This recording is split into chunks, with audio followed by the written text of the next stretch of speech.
still standing, better than I've ever been. Feeling like a new survivor, feeling like a little kid.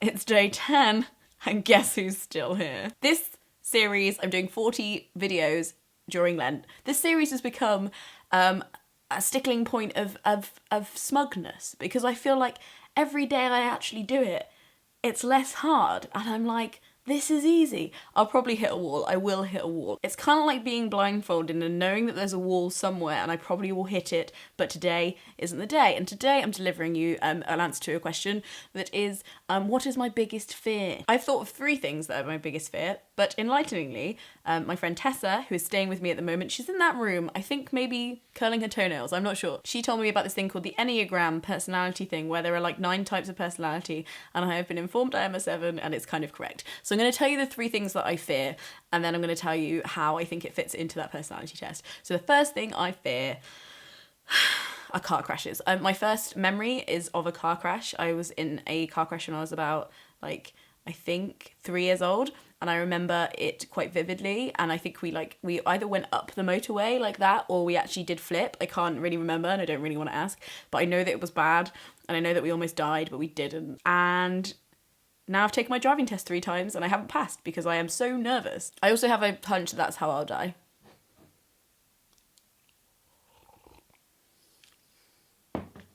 So there's that. The second thing is being caught out. I'm a very truthful person, I'm very open, but I will tell really small white lies about tiny tasks I haven't done because of small amounts of shame about not being able to complete really small adult tasks. I'm not going to go into specifics because it would reveal the lies, but I have really small amounts of constant anxiety about being caught out for those small things, like paying electricity bills on time. Do you always turn up on time for work? Yes. That's an easy thing to do.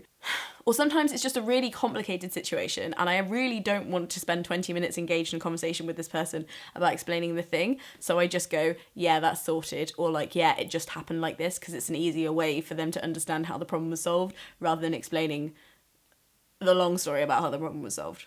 Does that make sense? I probably should get out of the habit of it, then the fear would probably go away. But when they're inconsequential to the point of meh, I just don't really care. Although I obviously really do deeply care because I fear every day being found out for those tiny indiscrepancies. And the third thing, the thing that probably influences my life the most, is losing out on things, missing out on things. I'm going to be 27 this year. I talk about this with a lot of my friends who are similar ages, but it's just that realisation that you're never going to be a young prodigy. When you do something and if you are successful at it, everyone's going to be makes sense, you would have done that in your 30s. I mean, you had 10 years to practice, which I call in my head Matilda syndrome, because I always remember getting really jealous of Matilda when I watched Matilda, and she was the prodigy in the class. She could move things. Tessa reckons that I am a number 7. The enthusiast on the Enneagram. The busy, variety-seeking type. Spontaneous, versatile, acquisitive and scattered. Yes. My basic fear is of being deprived and in pain, whether that's not being able to go to the toilet when I need it or not being given food when I'm hungry. My basic desire is to be satisfied and content and to have my needs fulfilled. I am kind of the entertainer and kind of the realist. Very also cuttingly true. But it's okay because the 14th Dalai Lama was a type 7, so was Mozart, so was Britney Spears.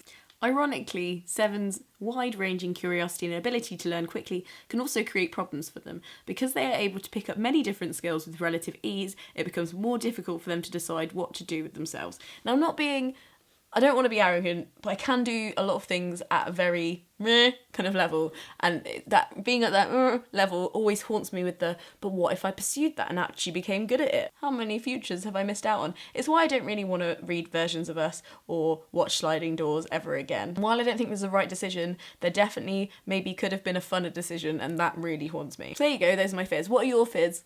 Tell me in the comments below. A problem shared is a problem potentially doubled. I'm making 40 videos in Lent, which is insane. If you would like to watch the playlist here, we've got everything. Whether you want to know what it's like to live in London, or what career to pick, or how to find out your passion, or how to know whether you should break up with somebody, it's becoming to be there. It is becoming to be there. Also, if you have any more questions for me, I will be answering. I still have 30 of these videos to go, so please do leave some questions below, and I will see you tomorrow. Frog Smug out.